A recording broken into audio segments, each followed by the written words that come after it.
Welcome to American Whiskey. As always, I'm your favorite host in the whole entire world, Big Sturg.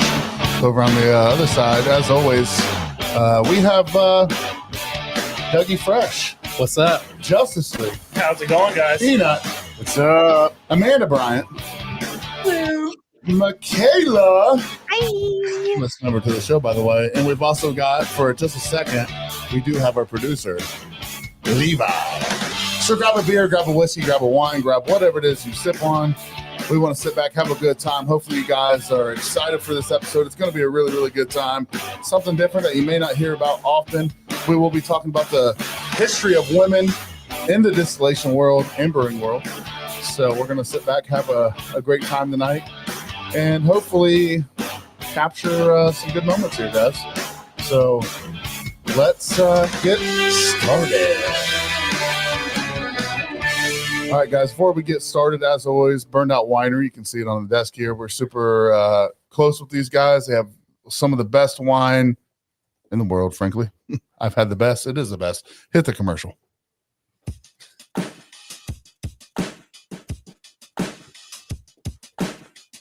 If you're looking for a unique wine experience, check out Burned Out Winery. Founded by a team of siblings who turned their passion for winemaking into a thriving business. They focus on crafting exceptional small batch wines, from Moscato to tart cherry and spiced apple to their delightful sangrias.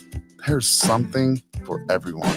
Each bottle tells a story, complete with a creative name that reflects their journey. Their wines are not only fantastic, but they're also affordable, making them a great choice for any occasion. You can easily order online at burnedoutwinery.com or connect with them on Facebook. They deliver.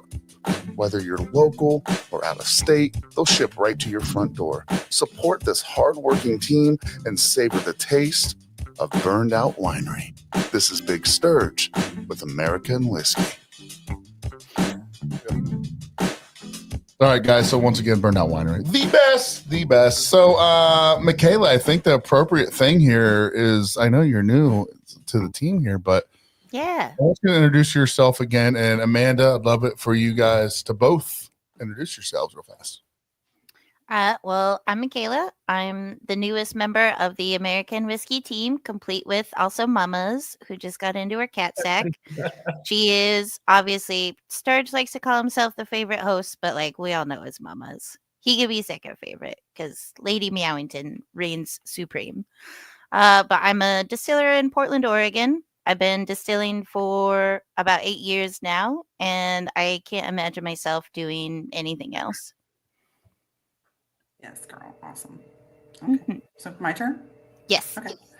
I am Amanda Bryant. I am a self-taught distiller.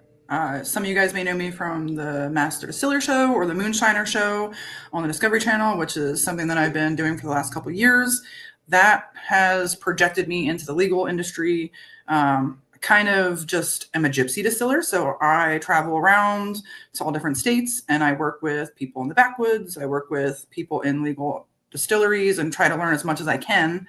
And I just recently this year opened up my own educational craft distillery where we are bringing you into the distillery to have you make whiskey with us.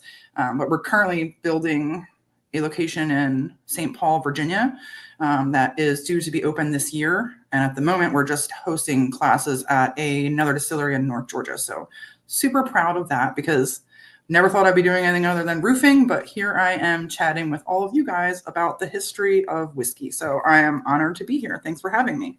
Thank you for coming. And also congrats on your many successes. I can't wait to hear about your new distillery opening. Thank you. Unholy Beginnings Distilling Company.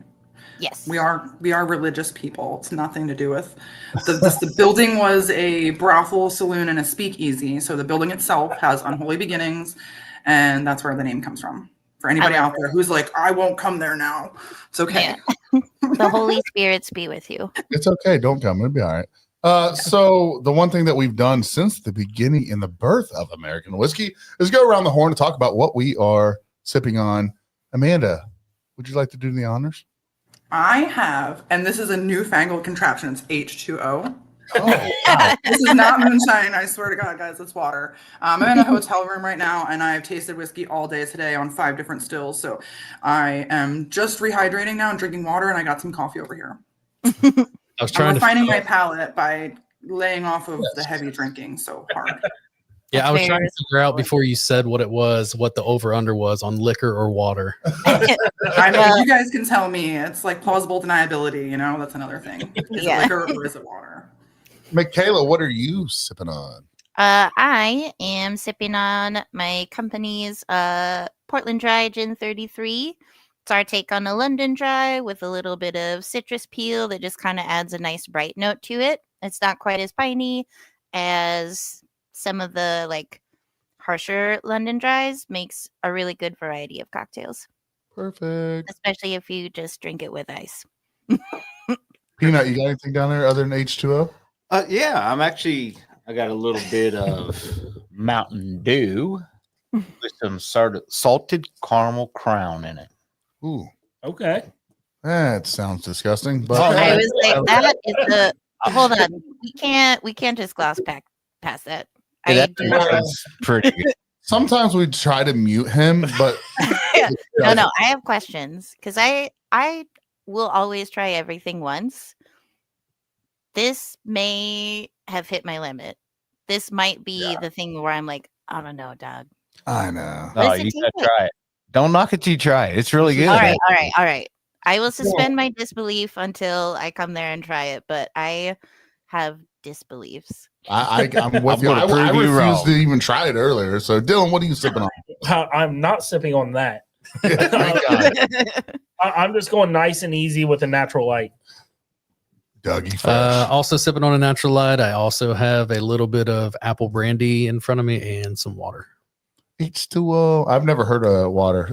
So I'm sipping on Popcorn Sutton's bourbon whiskey. I think Peanut, you brought it over a couple months back. It's the first thing I grabbed. And then some Natty Lights. So, guys, we're really excited about this episode. We're going to dive right into this if you guys are good with it. Is everybody good with it? Yeah. Let's do it. All right. Yeah. So when you think about the alcohol industry, I think a lot of us that are listening will picture a rugged man with a beard, casually enjoying a small batch bourbon, possibly a craft beer at the same time, while wearing some cowboy boots. This image is quite often representing the modern male distiller or the brewer, right? And, you know, what if we told you that the art of distilling and brewing and fermenting has been a deep historical root among women? And consider the labor involved in these crafts, the long hours spent grinding mash and managing stills. It's a lot of hard work, right? And it was done by female ancestors who milled the grain for bread, maintained the households, the health, and processed herbs for cooking and medicine. And in many cultures, brewing beer was a role specifically designed for women, viewed as a sacred duty performed by matriarchs, right? And the decline of the female brewer began during the witch hunts and of the Europe and colonial America days in the 15th to the 17th centuries. Women who harnessed the nature to create wine, beer, and spirits were often labeled as witches, actually, and accused of using their cauldrons and the purposes instead of crafting delightful beverages. They were these mean and nasty witches. If that hysteria doesn't, if it wasn't enough to derail the movement, the Industrial Revolution ultimately pushed women out of brewing as the male-dominated factories replaced many small-scale operations. So, who were these pioneering women? How did they contribute to the drinks that we enjoy today, whether relaxing on a couch or whether we're relaxing on a beach? And are women making the resurgence in the industry today? That's what we're going to talk about. So join us as we explore the often overlooked history of women in the wine, spirits, and beer. And maybe we'll try a cocktail later on. So, girls, I'm going to let you ladies take over here. Awesome. Thank you. MyKala, I love something that you had said, actually. I wanted to ask you if you could repeat it. You articulated it so perfectly. Oh, yeah. When I spoke to you. You had mentioned something about when you, as a female, got into the distilling industry, what you thought you were doing and what you realized you were actually doing. Do you remember what you said? Kind of. God, I'm so eloquent that it's just so hard to keep track. You said it so beautifully. I was like, I don't even want to like repeat what she said, but you basically said something like you thought you were getting into the male industry to like rebel and, you know, go against the grain a little bit and do something just like very cool and different. And then eventually kind of, I think what we both learned was that we are just one of many women who have been in this industry for a long time. And the deeper you go back and research, you know, you learn that we're just following in a bunch of other women's footsteps. Right. So you said it really beautifully. I butchered it. I'm so sorry. Oh, no. Well, at least you brought it to the forefront of my brain, which was just an empty chasm of regret. I think so. When I first started getting into brewing and distilling, it kind of was expected that I would move into the front of house. They're like, cool, you're a great salesperson. Like, you are personable. That's where, like, it was effectively get, like, into the sales kitchen. But I have always loved creating and producing things for other people to enjoy. And so when I first started trying to find a position in distilling, I thought that I was being rebellious and that I was going against the grain. And it was to a certain extent kind of from that, but I continued in brewing and distilling because I realized that there's such a rich history of this being a woman's game and this being something that we've been doing for generations, for centuries. And so I stuck with it throughout all of the dealing with the kind of male dominated industry mindset because I knew that it was actually like part of my history and it was something that I had every right to be doing.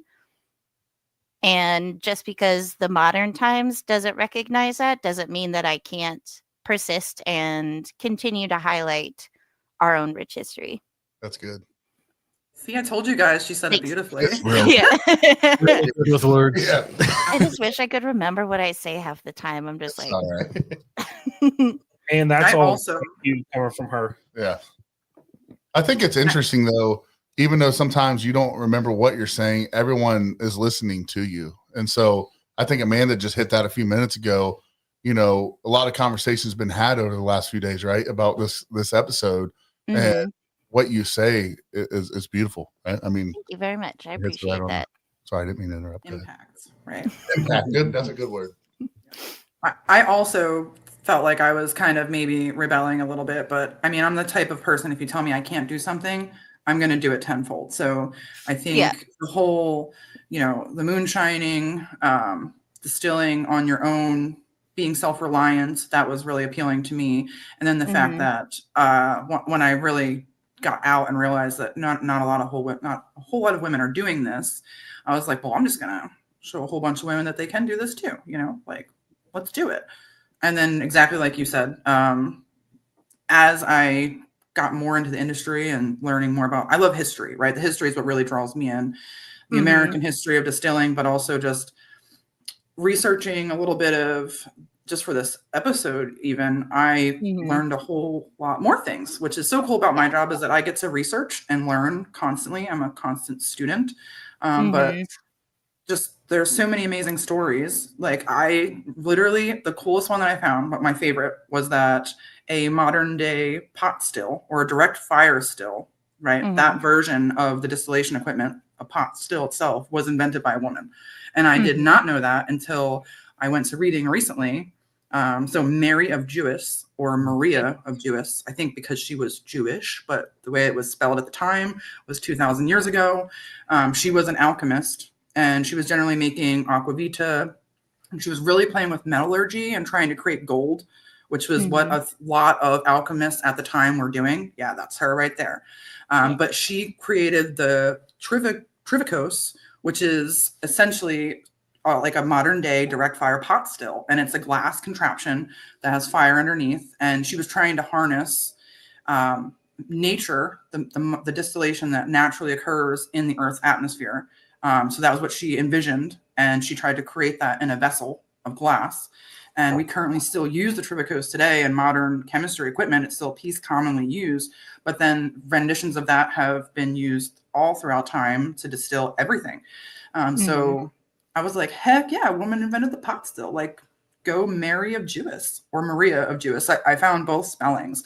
Yeah, but that was 2,000 years ago, I think, right? Mhm. Sometime. That was really pretty darn cool, I thought. Well, You and know- especially, Go ahead. Sorry, MyKala, go ahead. especially because metallurgy and like even alchemy, whenever you picture like a old timey alchemist, it's almost always like a guy with a long fucking gray beard. Like it's even Like a though it wizard. was, yeah, basically a wizard.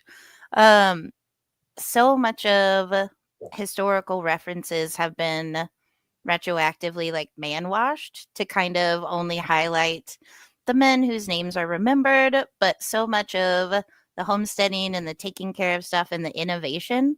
Because if we're doing a process, ultimately our human inclination is to find a way to do it better. And so through having the vast majority of responsibility for alchemy, for creating things, for cooking things, almost all of these innovations have come about from women because we're the ones doing it the most. You know, I kind of wonder, and what you guys think of this, but I wonder if it's the society that's blocking and not talking about the women in distillation, right? Or brewing. Because if you go back and you read, let's use biblical days, for example. There's a lot of history there of women that made wine, right? But I think I even said it in the beginning. We just picture rugged old men with gray beards that do this thing. So do you think it's the lack of history, or do you think it's because we just are ignoring it? Does that make sense? Well, no, it makes sense. I guess I think because the rights of women for so long and even up until relatively modern times were so diminished and thought of as less, I think that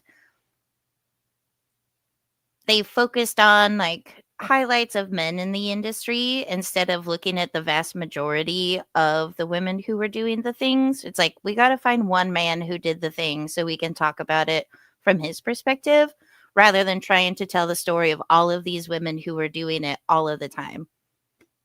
And I did some deep dive research through like a timeline of history.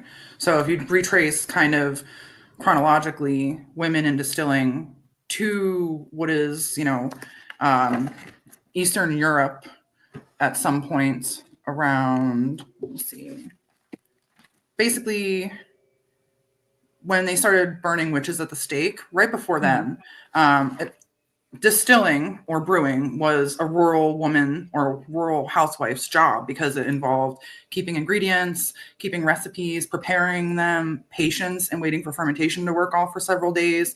And before there was hops, even, it was something that was just a common thing. Women prepared the food and the beverages. So widows or unmarried women in Europe, they basically saw a way to make extra money brewing and distilling. It was commonly taught by mothers to their daughters because it was thought to be an attractive trait. If you were to marry them off, if your daughter could distill or brew for you, then she could make you alcohol. And if she didn't know how to do that, well, then she wasn't a very good wife. So it was very thought after for a woman to be able to distill. And there's even documents of in America, early America, in the colonial records where the new colonies were writing back to Europe and asking them to please send better brewers because the women brewers at the time were not efficient. So they weren't sending the best brewers to the United States or the colonies at the time to America. So they were asking for better women brewers. But what happens is alewives become a thing, right? Because widows are brewing beer now and they're selling the beer on the street corner at the market. They're inviting people into their houses, which became the like early ale houses were people's living rooms, women and alewives living rooms. And these were just unmarried women that saw a way to make money selling alcohol. Mhm. And then the Catholic Church started to portray these alewives. So there's like, I think I shared an image with you which portrays an alewife in a good manner at first, Mhm. an early illustration where she's portrayed as like this little homey, motherly kind of a woman. And that's like the early portrayal of what the alewife was, because she would welcome you into her home and you would share beer and libations for anyone.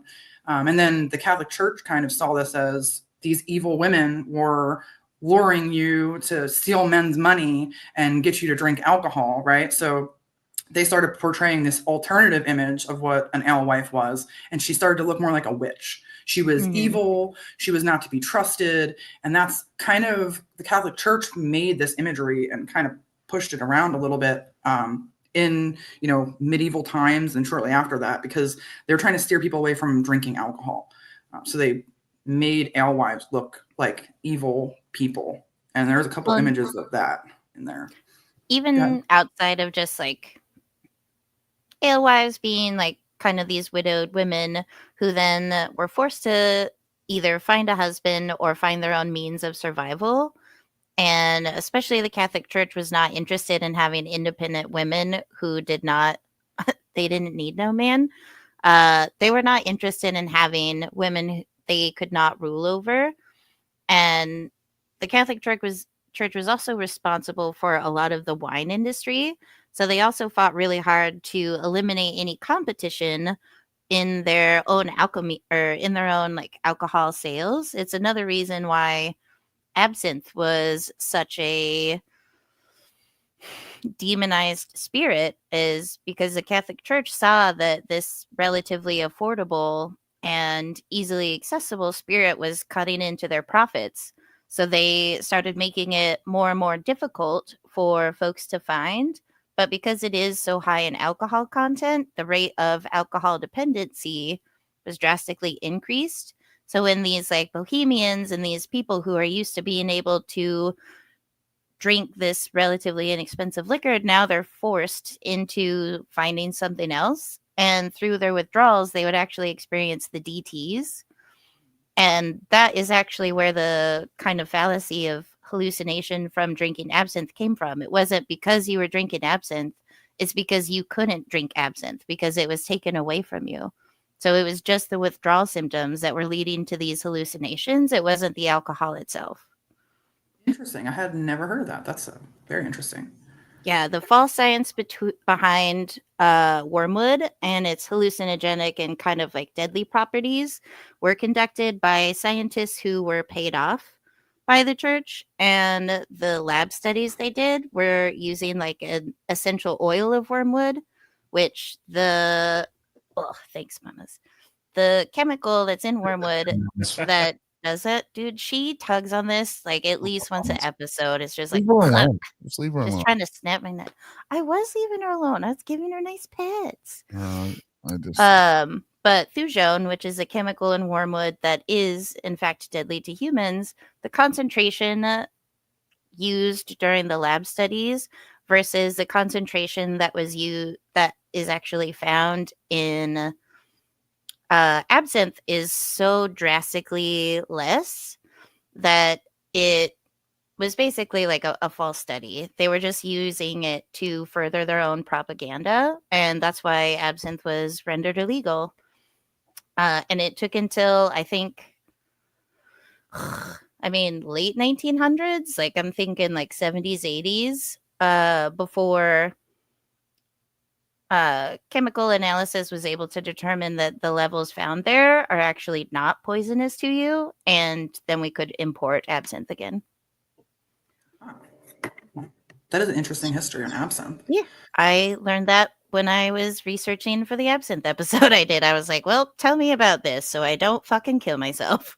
You know what I think is interesting though is like when I was going back. So what was this? 2 weeks ago, Dylan, MyKala, that we decided we wanted to do something like this 2-3 weeks ago. It was, I was like, it's either like It seems like it's been a while. 2-3 weeks. It's been a month. I've been super fucking excited. Yeah, and so I started doing the research, and it's interesting because Dylan and we were all in the whole podcast. We're inside of a group text message, and we're hitting on there, and we're like, "What's the most interesting thing that we read?" And Doug's like, he hits it hard with one that's like makes you go and Google, right? He's like, "Dude, these women were hung, completely destroyed, right? Just off of doing the things that they were doing to provide for families or whatever it was." Mhm. But you see different comments in here about how it doesn't like they were tortured and murdered. End of story. Yeah. They were doing something to provide for their family. And let's be completely candid here.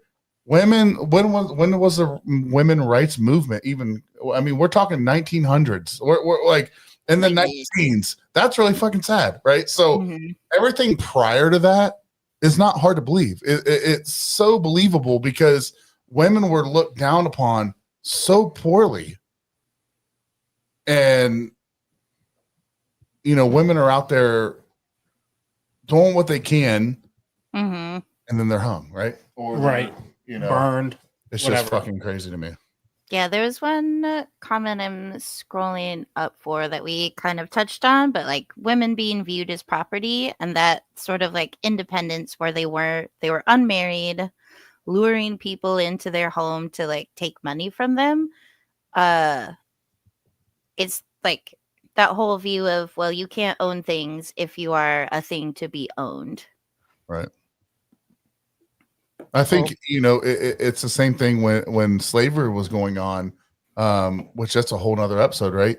There's a lot of plantations where slave owners had their slaves that were actually running the liquor on the plantations, And then they were taking credit for it. They were taking the credit for it, and like I said, that could be a whole other episode. But what I was reading was that also happened with women as well. Yeah, rural women are like, if you didn't have a lot of money, then your wife would make the alcohol for you. And if you were a wealthy woman, well, then you had slaves to do it for you, essentially. And that's what happened. It's dark history, right? But it's the reality of what happened. It was like, honestly, it became a shit job that just people didn't want to deal with. So they would make your wife do it, or you made slaves do it. At Mount Vernon was run by slaves that were owned by George Washington. That's who farmed the land and ran the distillery. And then Jack Daniels was the same. Uncle Nearest, right? Isn't that the actual distiller credited to the Jack Daniels? He was the one that kind of really made all the whiskey there. So that is, it's really a thing that, poor women or wealthy families had slaves doing it, so the wives didn't have to do the work. And that's the reality of it. It's like whatever we don't want to do, we'll make them do. But I'm kind of glad because I love doing it. That's why I make liquor. I love making mash. I love waiting for a fermentation to work off. And doesn't matter how many hours I stand in front of a hot ass still, I'm excited the whole time until the very end to see what comes out, so it's not fair though, Amanda, because women have superpowers. Dylan can attest to this. When we first started running on our own, like we were using one of those crank grinders. Like we would buy the corn and we would, do it on our own. Oh, a little hand milled, craft milled. Whatevs. And my wife I'd be like, Dylan, I'd be every 4 minutes just swapping out, right? Yeah. Here comes the wife while breastfeeding a child, doing 4 50-pound bags, just not stopping. I'm like, well, it's not that fucking hard to believe. They're pretty much superheroes. So whatever. That's the way I look at it. Sorry. No. Please tell us how much of superheroes we are. I'm just saying. We definitely don't hear it enough. Yeah, I mean, what's after the Catholic Church started to really like make women brewers or look badly, is kind of the imagery of a brewer. I think was really interesting because they wore a pointy hat at the market, so that you would know to buy beer from her. She literally wore what is the modern day perception of a witch's hat. She would hang a broom outside of the storefront when the brew was ready. There was lots of cats around because the cats would get rid of mice. And she was seen as a woman stirring cauldrons. So I had sent you guys some photos of that. And it's like what an alewife was perceived as. And then kind of right before they started burning us. Like MyKala, you and I would be burned at the stake if we were Oh, absolutely. mixing It would have mash happened and long cauldron and before I having- even yeah. got into this, though, to be fair. Right. Yeah. It's pretty ironic to think about sometimes. Mhm. And they were just making medicine. Some of the recipes that, if you look at the 1600s, and it's kind of like sort of like absinthe, or these, they have like 30 different ingredients in them that are all botanical and roots, and there's no way they were adding that many ingredients into a spirit just because it tasted good, right? They had to be having medicinal properties, or they were basing it off of other recipes that were medicinal. There's even, I mean, even though the Catholic Church portrayed women as being bad, if you go back earlier in the times, before they thought that alcohol was bad, in the 5th and 6th century, there was patron saints of brewing. And they were like women that worked at monasteries, and they were, what we have, Saint Bridget of Kildare. She was a medieval saint in Ireland, and she is the patron saint of beer. There's like poems written about her. There was a lake of beer that she created for the King of Kings, and there's all these stories about, you know, women brewing. And then there's a woman accredited to actually, she has the first documented written history of using hops in beer to prolong the shelf life of it, is Saint Hildegard of Bingen. So there's a picture of Saint Hildegard on there somewhere. I don't know if the slideshow is working, but we tried. Okay. Yeah, we had things. But she was actually like writing things down in the monastery. She was a scholar at the time. She was like an abbess. Our computer is being really dorkish right now, so we are actually trying to make these slideshows pull up here. It's a pain. Oh, there's Oh, Saint there it Bridget, Yep. right? So she was earlier, the Celtic one. And then the next one is Saint Hildegard. She has the first historically found writing of the integration of hops in brewing. So not to say that she's the one who thought of it, but she has the first written record of it. So she thought to record it first, that was important. So pretty cool that we can go back. And she was in 1098 to 1179. So that's what the years of her lifetime. So that's back when she was using hops in brewing. So I just found that really interesting that these are like big things, like a woman invented the pot still. Women first recorded integration of hops in the making of beer. The first sour mash recipe that we have documented historically in the United States is written by a woman, Catherine Carpenter. And that's in the Kentucky Historical Archives. But Catherine Carpenter penned how to make a sweet mash, how to make a sour mash. And that is, in the United States, a historical document that, you know, we still perceive as the woman was the first one to write it down. So like women aren't just involved. They were like doing big things historically, making records, you know? Well, and one of the things, like circling back to hops being used in beer, like it's a preservative and an antiseptic. So the practical applications of it as a medicinal element, that's what laid the groundwork for it then being used in alcohol. So once again, it circles back to you're the caretakers, like you are the medicine makers. We were the ones who knew all of the things and then found ways to implement that knowledge in a totally different field. Like the only reason that we can make beer and ship it across and enjoy it, beer from all over the world, from all over the US, is because women identified the use of this particular plant and were able to apply it in a field that most people can get behind. Proud of us, right? Proud of them, I should say. Proud of them. Yeah. Pretty cool. I mean, even like, I love ancient Egypt, right? I love the history of Egypt. And there was an Egyptian goddess who was the goddess of beer and childbirth. And they would pray to her. She was also the goddess of bread. So at the time, and then this actually is an image of found in like an old hieroglyphic Egyptian painting that's up right now, portraying a woman brewing, women brewer serving beer to another woman. So a lot of images in the ancient Egypt were carvings or like statues of women making beer and women making bread.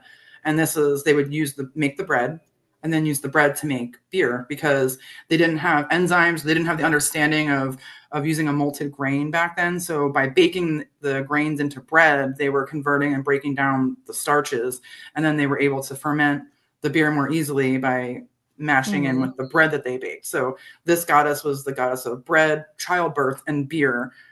Her name, I don't speak Egyptian, but I know. as the best I can do. So I apologize if I anybody think can. that was actually really freaking solid. Yeah, I don't think I could do it better. Give it a shot, Michaela. Give it a shot. Tenenu is the word for beer. So they think that her name came from the word for beer. But that is, I love Egypt. It goes as far back. Like that's probably the oldest recorded history that I can find, is 3100 BC is like when she was a goddess worshipped for brewing beer. And goes way back. We were doing. And I think Gordon touched on it. Like beer back in the day was safer than the water because it was boiled, like mashed. It had all of this kind of steps to make it safer. Like all of these things were evaporated out. So like even just making like a weak beer or a near beer, which is what they made during Prohibition, oftentimes it was safer than the readily available water was there because it had been processed and turned into something that was sanitized. Yeah. The United States, isn't that similar with apple cider? So when they were like traveling out west, they would travel with cider because as that slowly fermented, it was still safer to drink than some of the water that they were not really. Were they not really like boiling water at that time? They didn't really understand that there was contamination in water. Well, I think the issue was that we didn't have the scientific advancements to know that boiling water could make it safer. Like it was kind of just like let it ride or turn it into something else. And the fun thing with like fermentation and especially cider, it ferments at such a low pH that it is difficult for any like unfriendly bacterias to reproduce in that environment. So a lot of it was they just learned by if you drink this, then you'll get sick. But if you drink this, then you won't. So let's just drink more of that. I think a lot of time, Michaela, do you think maybe the water back then was probably more pure? So that so maybe the water that you're drinking from streams and rivers or whatever were not as polluted as now. I can see like fast moving water, especially for sure. But the knowledge of like water safety. So if you live near a lake and that's your water source, you're going to drink it. But we know that like a closed off lake can be a breeding ground for different bacteria, even just like microorganisms that aren't necessarily that unhealthy for you, but in large quantities, like can cause intestinal distress. Like you might not die, but you will be uncomfortable. So I think for sure, like running water and that would contribute to them being able to drink that more easily. But for those people who were located in places where they didn't have that, finding that fermenting beverages and creating that low pH environment in order to kill off those more harmful bacteria, I think probably is what led us down the path of realizing that not only are we not dying from drinking this, but also we like it. A lot. So a lot. Sorry. What did you say, Dylan? I said history and science lesson. Yeah. This is fun. It's what happens when you bring the women's on. Well, you know what's interesting? It's like when I told my wife, I was like, "Yeah, we're going to do a woman episode." She said, "I'll listen to that one," and I'm like, "What?" And she's like, "Listen, she does support me, believe it or not." Okay, but this is such a episode. I think we see this a lot in different aspects of society when it comes to women, right? I mean, we're talking women's rights hasn't been around that long. I mean, as silly as that drastically sounds, decreasing every single day. And there's so much history. Amanda, you're doing fucking amazing, by the way. There's a lot of history. MyKala, you're doing great. There's a lot of history here. And Phil, you brought it up. You're like, my favorite story about the history of women in distilling or brewing. What was her name? They call her Big Haley. Was her Big nickname. Haley. Her, Big Haley. Her name is actually, I'm going to butcher this, Mahala Mowens. Mahalia, and some of the family members like to call her Mahaley, but it's Mahala. It's spelled very differently all over from what I could see. Yeah. Mhm. I went to her homestead, Oh, yeah, you were researched. telling me about that. I deep dived into her a little bit for a period of time. I met a lot of her family members. I went to her family reunion. They're really great people, but she has an awesome story. So I love her story because she is a badass female moonshiner. And Big Haley, they called her catchable but not fetchable because she actually suffered from elephantitis. And the cabin that you see here was originally located on top of a really hard to access ridge called Newman's Ridge in Vardy County in eastern Tennessee. Below the ridge was a sulfur spring or hot springs. So at the time in the 1800s, the legend is that people would come from all over the country, from even Canada and Mexico, to buy her brandy because it was so good. So deep diving into it, how are people finding her from all over the country, or why are people traveling to this little, not known area of eastern Tennessee? Surely word of mouth of Big Haley can't be traveling, but there was a hot spring, a medicinal hot spring, which became, a magnet for tourism at the time in the 1800s. So people traveled there and then learned that up on the ridge, you could go buy moonshine. So I think that's kind of what drew people there and made her legend become so popular. But she sold a lot of alcohol. Her and her family or her sons were making it there on top of the ridge because, again, it was a way to make money to support your family. Her husband did pass away. Some of the family members say that the husband sold and made alcohol, and this is true. But when the husband passed away, it became her and her son's responsibility. But some people say that she never actually made alcohol at all. But it is historically recorded that they would go to her cabin to collect her, to bring her to court, and they could not bring her down from the ridge because you couldn't even have a wagon with donkeys that could access the top of the ridge. It was so steep and inaccessible at that time in the 1800s that they would get there and they would essentially be like, "Do you have any moonshine?" Legend says she would hide it under her folds in her dress. And they would, try to be like, "Well, we have to take your still. We have to take any alcohol that you have." And then they would have to go back to the judge and be like, "Well, we got her. We confiscate all of her moonshine, but there's nothing we can do. We can't bring her to court. You can't prosecute her." So she was catchable, but not fetchable. And she did make alcohol, and her family did make alcohol. That is my opinion from the research that I've done, contrary to what some people believe, because there is documents of her wanted posters, and there is documents of, I spoke to a relative of one of the police officers that had to go up to the ridge to try to fetch her. So I've heard it from both sides of the story. It is really romanticized, right? Because she's like this big lady making all this moonshine, and she's a legend. Legends become romanticized over time. But the reality of what I did learn from some of the historians, which was really interesting, was she actually dressed very well. She had nice things. She had ornate furniture. And to be in that area and have nice things meant that you were doing well for yourself. So she was a well-kept woman and then continued to take care of her children and her grandchildren. There's a story that her granddaughter came to her and said, "I need help. I'm pregnant. Me and my boyfriend want to leave town."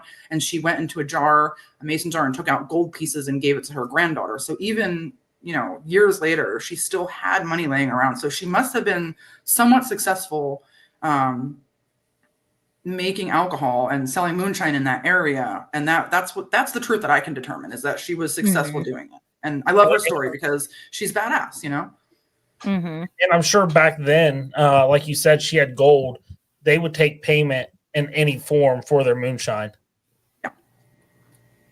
Yeah, trading, Well, especially living on such an isolated ridge and just kind of having her smaller family unit. Like, obviously money's not gonna get her everything if she's living in this kind of isolation. So the people bringing food, reserves, all of these different things to be able to barter for this moonshine was, I think, at least speaks to the community of acceptance that I found as I've kind of delved more into this moonshine community. It's not all, or at least, sorry if this is a hot take, it shouldn't be just about the money. Like, it's about the community, it's about the people that you meet, it's about the bridges that you can build. It's really about taking care of each other in whatever way you can. That's what it's all about, I think, right? To respect the people that came before us, whether we consider ourselves distillers or hobbyist distillers, home distillers, or moonshiners. The rich history in the United States of American distilling or American moonshining is really inspirational, and it has been to me. Not just the women that do it. I like to highlight and tell the stories of the women that do it, but in general, the hardships that they faced, evading the law, evading the taxpayers, what they had to. They were just shunned from communities, moonshiners in general, because they were just trying to put bread on their tables. And I think Henry Lee Law talks about it in a book, 100 Proof, that he wrote. If you have not read that book, I highly recommend it. It gives you a really honest perspective of what it is to be a moonshiner.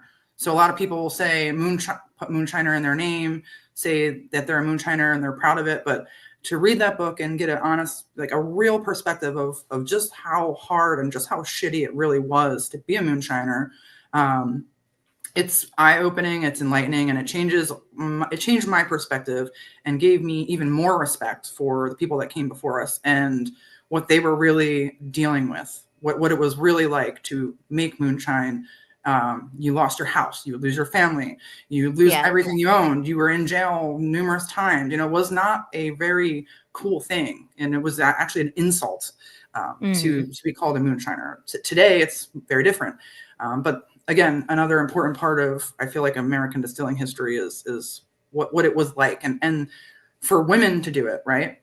It was interesting for women were able to distill and bootleg more easily than men were, especially during Prohibition, because a woman could not be searched. So if the cop would pull them over in a car or stop them on the street, and that's where the term bootlegging came from, because they could hide a bottle in their boot and they couldn't be searched by the police, because you could not search a woman. It wasn't proper to touch a woman, search a woman, and she's an innocent woman. So the perspective at the time was like, she's not smart enough or capable enough to distill or be selling alcohol illegally. So a lot of people actually forced women to do it, or it just kind of became a thing where women were like, I can get away with this at the time in the 1920s during Prohibition. And there was a lot of also really badass women in that era that just ran with it. They ran with the fact that they were sweet and innocent, and nobody would think that they were doing something wrong. Real quick before we go to on while you flip through your book, I think one of the things too of like oh no, my brain just went so blank. Touching on, I know. I should drink more gin about it. God, I hate ADHD sometimes. I'm so sorry. It'll come back when it comes back. It will come back. I'll just raise my hand. Yeah. That's why I invited you on the show. I didn't want to be alone, so it's all good. Yeah. It's like we're just pinging off each other, and we'll get it. Yeah, I was going to say to touch on what Amanda said, the mob used women a lot during Prohibition for that purpose. A fact. There was a woman named Mary Dowling. So she owned her own distillery before Prohibition. Then during Prohibition, she was like, oh my gosh, what do I do? And she tried to apply for a medicinal permit to distill. So what happened during Prohibition is they told everyone, you can't distill anymore legally, but we're going to give some licenses to a few places so that we can make alcohol for the government to prescribe to you for prescription uses. So a few distilleries, mostly in Kentucky, a few in Pennsylvania at the time, were given this license to distill for medicinal or federal use. And she applied for one of these, but did not get it. So then she started trying to sell off her alcohol under the table. She sold to what became modern day Van Winkle family, some of her barrels, and the rest she did sell under the table. She got in trouble for selling her liquor illegally during Prohibition. And then she was just like, screw this, I'm going to Mexico. So she went to Mexico and opened up her own distillery in Mexico at the time during Prohibition, where she then just kept doing what she was doing, was just like, screw you, America. If you don't want me to make liquor, I'm not going to stop. And she is just another fundamental, a woman in history who was inspiring, who kept doing what she was doing and distilling. And but she remained very successful even in Mexico at the time. And I'm sure she was passing a lot of her liquor that she made over the border, right? And running it into the United States to feed that need that was going on because no one was allowed to drink. So there was just, love that story too. She's a very cool lady. Did you remember what you were going to say? No, not yet. I'm like participating, but also trying to rack my brain in the Rolodex. It's fine. We'll come back to it or we won't. Clearly, it wasn't that important. We just roll with it. Yeah. MyKala, first off, just because you forgot it doesn't make it not important. Okay. Yeah, fair enough. It was Fair very enough. important. I forgot now more I things need to than know I what it will was. ever know. I know. I'm trying to like because it'll be literally 4 a.m. when she messages you. It will be. No, I'll send an email. I'm not that rude. I'll text you guys, but I won't email. I'll email Amanda. Be like, I thought of the thing. Then please text me. Okay. Email me. Because I do have. What are we, strangers? No, we're not. I think one of the things going back to like Prohibition, where in different general stores they would have like this pack of ingredients, and the instructions would be, under no circumstances should you ever combine these ingredients at this specific temperature while introducing this specific yeast, because if you do, then you will be creating alcohol and that is illegal. But it's literally like a brew in a bag to go kit, and you just better not. You just better fucking not. It was like I used to give haunted pub tours in Portland, so we would talk about the history of Prohibition and all of the debaucherous shit that happened in Portland during that time. But I remember, like, outside of doctors just writing prescriptions for alcohol, all of the general stores were like, well, here's all of the things that you would need to make this illicit material, and just don't. Like, yeah, okay, bud. I found funny was I've been very lucky to meet some guys that are vintage whiskey collectors, and they are kind enough to like share what they have. Like, we want to show you this, right? They're excited about what they have and what they've collected, and they're very excited to share it. Just like we're excited to like share our nerdy ass information and our brains with you guys. But I've seen, and they brought some Prohibition era bottles, which had, what they would do is they would take the old bottles exactly how they were on the shelf before Prohibition, and then they would slap a sticker over top of it, or they would put it in a really pretty box. So they would turn the label around backwards and put it in this box, and it would say bottled and bond for medicinal use only. And they would just slap stickers over top of all these bottles and sold them for prescription. So my question always, or my wonder was, what did you have to go tell the doctor to get a prescription bottle of bonded bourbon? Like, you know what, doc, I'm having a really stressful week. I could really use some bottled and bond right now. And he'd be like, here you go. Instead of Wellbutrin, it's just well bourbon. Yeah. Or they just slapped a sticker over top of everybody else's stuff and sold it. And it was not okay to make or have, but if the federal government could sell it and prescribe it to you, I'm sure they were charging more for it than the average Joe was. Yeah. Sure they were. So it's funny you say that, because when you go around and you see bottles say bonded in bond or anything like that, you think you're getting something special, which isn't the case anymore, in my opinion, because you can get something that's horrible. But when you look at it, you think, oh, I'm getting something bang for my buck right there.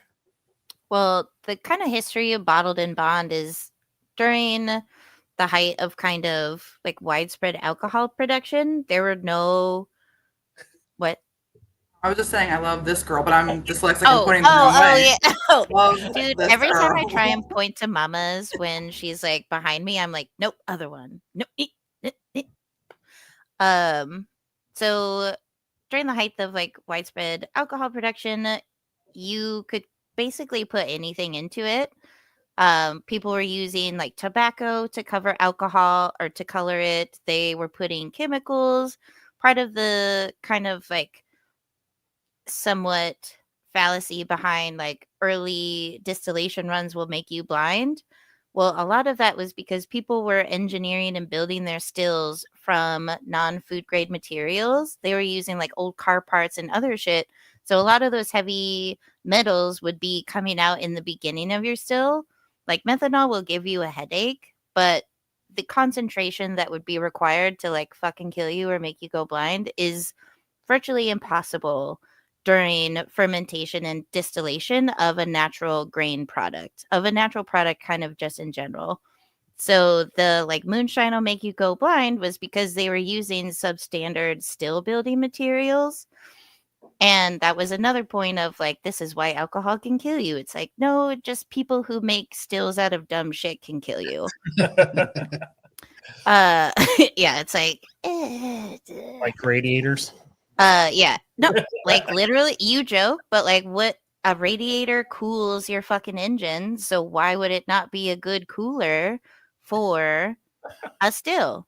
Oh, because it will kill you. And so bottled and bond was introduced as this standard where it was one distiller, one distillery, one barrel. Like it was, you could guarantee that nothing outside the realm of like allowances would be put into this product. It wasn't necessarily a standard of quality or of like tastiness. It was a standard of this won't kill you. At the time, it was the first standard of quality, right? Yes. It was yeah, like kind of the first time they actually tried to regulate and title something as, and then distillers at the time wanted it to be like they were voting for it. People that were doing distillation and barrel aging properly were all for bottled and bond because they wanted to say, we're doing this properly. We are not giving you some bathtub gin in a barrel that has some spit chew in there, you know, like. Yeah. It's aged. Yeah. I also always get the image of, you're talking about like the primitive stills and radiators. So there's always this image of like the small, tiny little still that fit in an apartment, which we don't always perceive when we're thinking of like moonshining or making illegal alcohol. But it's an interesting part of the history of making illegal alcohol in the United States is that there were these little tiny stills that were maybe like 5 gallons or 7 gallons. The mob actually gave these stills out to people that were in little tiny apartments in bad neighborhoods and poor people, and they would say, you make liquor, we'll come at the end of the week and we'll collect it from you. And there's images of women that were, you know, arrested for using these tiny little stills, which is today like the little stovetop stills essentially. But I actually have one. I wish I was home because I could like show you all my toys, my crazy collection. But I have one of these little stills from the early 1900s that works in an apartment on a radiator, and it's it hooks up to a radiator to actually heat it. So the hot water from the radiator heats a coil inside the bottom of the still, and the whole thing itself is no more than about 6 gallons. And it's so made beautifully made, right? But again, these old stills, we don't know what kind of solder was being used. Was it lead solder? Totally. It's in beautiful condition, but we can never run it again without knowing what the solder was in there and destroying it and trying to make it safe to use again. But it's a really cool part of history. I get the image of the woman at home with children, or like the pregnant lady in her kitchen making these small little batches of alcohol, and then the mob or the mafia would come and collect that at the end of the week, give her some cash, and she could feed her family that way. And again, people don't think like alcohol was made in populated areas, but my little baby still came from New York City, was where mine was found in an apartment in New York City. So it's just interesting. I love weird little anomalies, right, of what we believe in. I'm always like, this is an anomaly and it's different. I love this. Yeah. I'm like, well, okay, so this is how we feel about this, but like, what is the science and why do we believe that? I think you said you're a like perpetual student, like a constant student. I can't remember your exact verbiage, but that is one of the things that I love the most about this job. It's like the place that I'm working now, the owner of it has been doing this for 20 years. So he was one of the first, I think, like 50 distilleries in the United States. Like he is, or maybe Oregon, but at the very least, like he's one of the fucking top tier dudes who there were no classes. There were no online resources that you could look at to kind of hone your craft. You just had to figure it out by trying something, fucking it up, and then trying something else. And I think one of the best compliments that I can give is even after 20 years, like we still try stuff and we still fuck stuff up. Like it's always in the interest of learning and being able to be better at our craft, but by no means have all of us learned everything that we need to know about that. And considering the rich decades, centuries, like almost thousands of years of this history, we still don't know everything. And I think that is one of the hallmarks of how cool and exciting this industry is even as much technology as we have, like we're still learning every day as long as we make that commitment to learn. Never truly master the craft is what I like to say. You could spend a Yeah. lifetime studying and experimenting and Mhm. honing your skills, but I would die an old person with a million things to still learn and try. You know, like just Absolutely. going through the history of all the innovations that have occurred, and then Mhm. every time I want to research something or I try to figure something out, I can usually find it somewhere in history that's already been done somewhere regionally. Yeah. Somebody has done some version of this. Like very, very rarely is anything a new technique that has not been done before. Somebody somewhere has done this at some point, and Yeah. it may not have been recorded properly. It might have been forgotten, but these things have all been done. And essentially what we kind of become is like archaeologists of the craft, where we're just like, let's 100%. learn about this old stuff and then reinvent it. Like I love Yeah. trying to reinvent like the old mash recipes and find the old Mhm. yeasts and get the old grains and bring that back to see what did American whiskey really used to taste like. Yeah. It's also almost daunting to see all of the historical innovations that came about, because almost like they needed it. They needed to find ways to do all of this. And I feel like we currently in the industry, we're struggling to find ways to innovate. Like we can come up with new products or new kind of fine tuning, but I am excited to see what we as an industry can learn how to innovate and what the next step or what the next thing could be.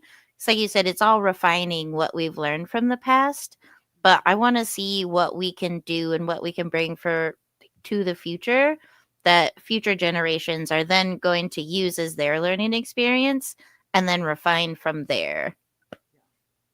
Greatest innovations have come out of necessity, right?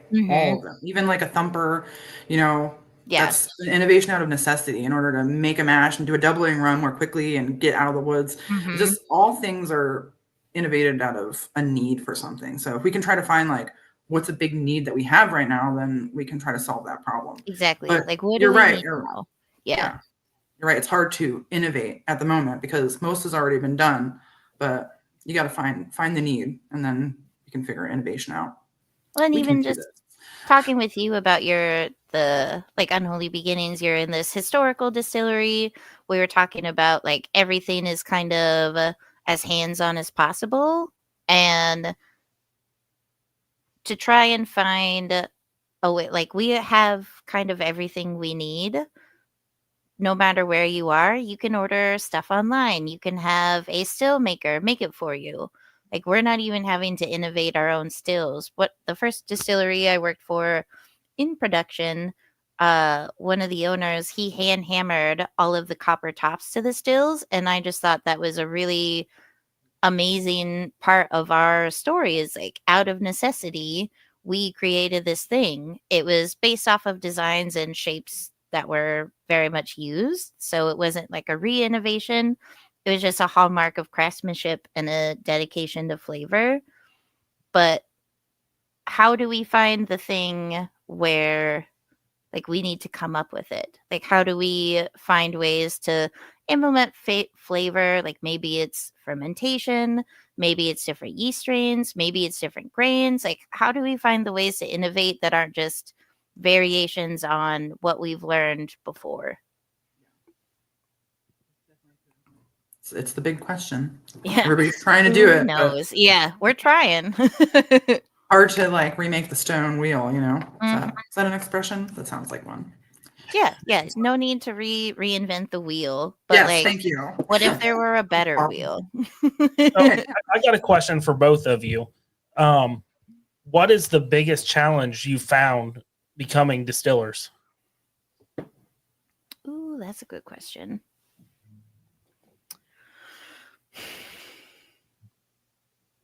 I think for me, at least, the biggest hurdle was finding a place, because I came into this with like home brewing experience. I was a college dropout, so I didn't have the like education background that a lot of people look for, even in entry level positions. It took 2.5 years for me to find someone who was willing to take a chance on me and just teach me what they wanted me to do. And through that, I found my own ways of innovating and creating. And so for me, because it is such a popular industry, both brewing and distilling in Portland, even though we're like a big city, it's relatively small, but everyone thinks that they want to get into this industry. And so just finding a place to be able to explore your craft, and also like the recognition of being a craftsperson as a woman definitely plays into it. But I think honestly, the highest hurdle was just being able to get into it. That's a good. Yeah. Yeah, that was a really good answer. Yeah. Amanda, you want to hit on your biggest? Yeah. I think for me, it's a little different. So I kind of just distilled on my own as a hermit, right? I was a hermit for anybody that doesn't know me. I've only been in the public eye for 4 years. And then any time before that, I was a complete hermit, antisocial, off the grid, did not have social media, a computer, or a cell phone. But I had a really great group of friends that supported me. And I owe me pursuing the craft to those guys that really stuck with me and encouraged me to keep trying and keep distilling. And I have gotten a lot of support from a lot of really great people. And I've been really, really lucky. When I went on Master Distiller, just getting on there, the one thing that is terrible is that people will say that I don't really deserve, or haven't really worked for the opportunities that I have been given. And I have worked really hard my whole life. I dropped out of high school, started roofing, found distilling, which was like a sense of purpose for me. I was finally able to educate myself, and I loved it. I felt good. It was just a passion that I found. And I've been lucky enough to be able to continue to pursue that. But people have just come out, taken me under the wing, whether it's like a backwoods moonshiner, and I'm like, hey, I'm this random chick. Like, I know you don't know me from Adam, and I'm just some bitch, right? But like, once I've shown my work ethic and shown that I'm serious about what I'm trying to learn, and I'm willing to do anything. I'll do whatever so that I can learn a little bit. People are very accepting of me. There's just a lot of perception that I'm here because I'm a woman. So I'm the token woman, right? Or I'm just here because I'm a girl, or I'm attractive, or they could just, that's the only reason that I have done the things that I have done. But I can speak that they have not come easily. I have worked very hard to learn what I have learned. And just, it's a feeling that you need to constantly prove yourself in the industry, and constantly prove that I'm a woman, I'm capable, I know what I'm doing, I deserve to be here. That's constantly how I feel. And I think I'll always just feel that way. But I know that I'm good at what I do. But at the same time, I always just feel like, I think, MyKala, you and I spoke about it. It's called imposter syndrome, where what that really is I think, honestly, you just care so much, and you're so self-conscious of what you're doing, and you want to do everything so well that you constantly ask yourself, am I doing this right? Am I good at what I'm doing? Do I need to improve? Am I doing anything wrong? And it's that feeling you get at night where you're just like, what am I doing? Like, what am I doing?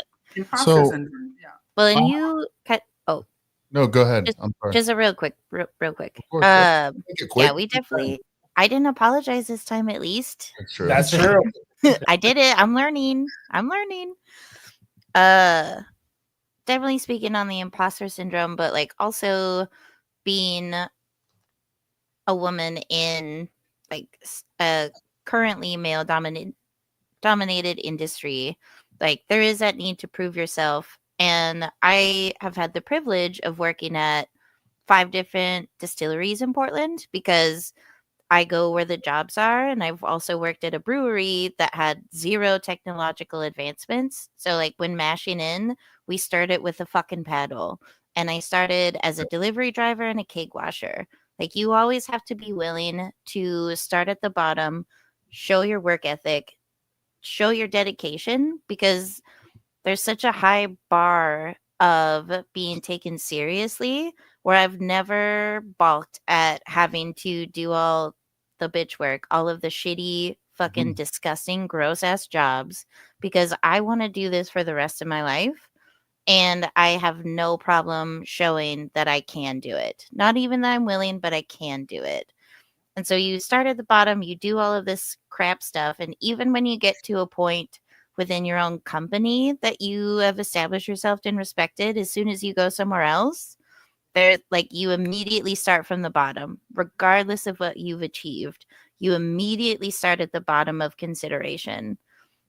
It is very daunting and definitely contributes to the imposter syndrome, because some of that is like your own want to do a really good job, but you also have the added pressure of being a minority in a profession and not wanting to make a bad name for anyone else who chooses to do that. Like, I think you had talked about, like, seeing women on the show made you feel like you could do the show. And even though, like, when I first went on it, I came in third fucking place, even though they were like stoked, but I still like came in third. And it took 2 years before I even considered like trying to go back. Because if I go home third again, I'm like, I'm fucking quitting. I'm just going to drive a bus. I'm going to cash in on that $7,500 fucking sign on bonus. And I am just going to be a bus Be driver. nice. I drive a bus. Be nice now, MyKala. No, I literally would drive a bus because they do have a hefty fucking sign on bonus. Don't do it. Actually, don't do it. Well, I won't now because I did it. I substitute and drive, so it's different. So, Serge, you had a question? Yeah. So, Yes, you know, sorry. I look at, first off, Amanda, MyKala, I'm not taking anything. So I'm trying to decide how to, I want to say, like, I know what you guys are saying, but I don't, because I'm not a woman. I'm a white guy, you know, and, you know, there's a lot of things that come easy being, you know, just a guy in general. Right. And Yeah. I understand you're speaking from a point of sympathy. Like, yeah. Okay. Thank you. Yeah. I'm trying to say it correct. Yeah. If I hurt people's feelings, and so be it. But I do know what it feels like to chase a dream, right? So first off, if you go to chase a dream, the odds in America are against you, correct? Like, a lot of people are like, why would you start a podcast and think anything would happen with it, right?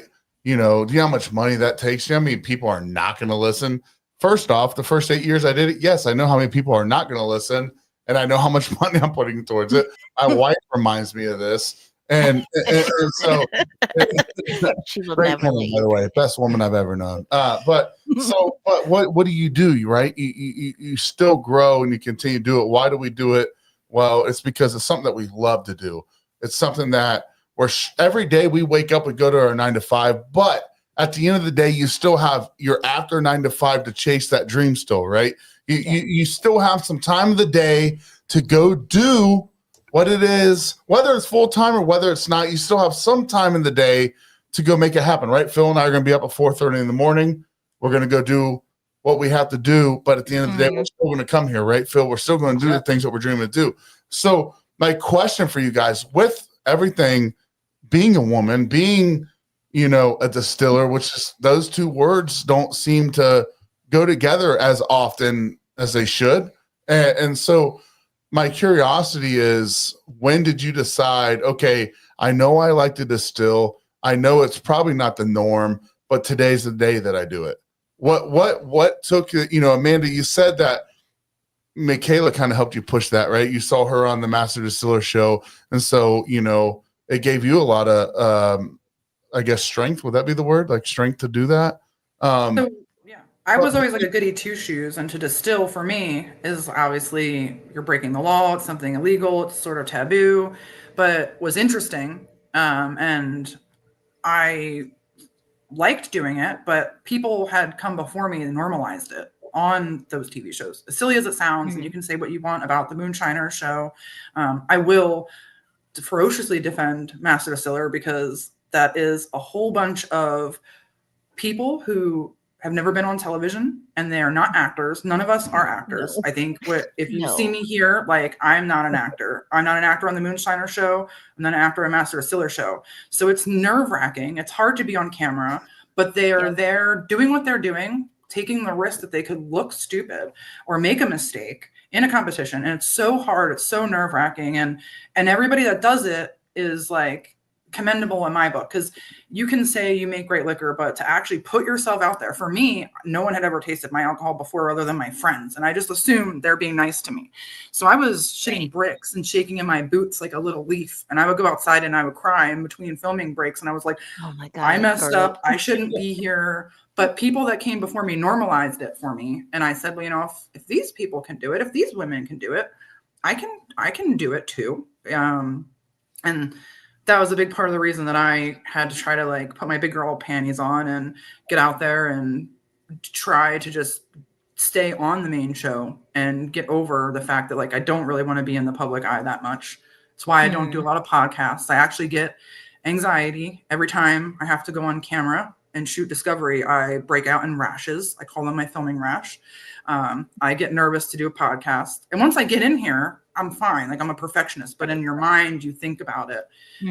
So it's important for me to try to be in the public eye and do what I do and do it well. And the same with you, MyKala. I really admire you and your intelligence and just the fact that you're just an amazing person.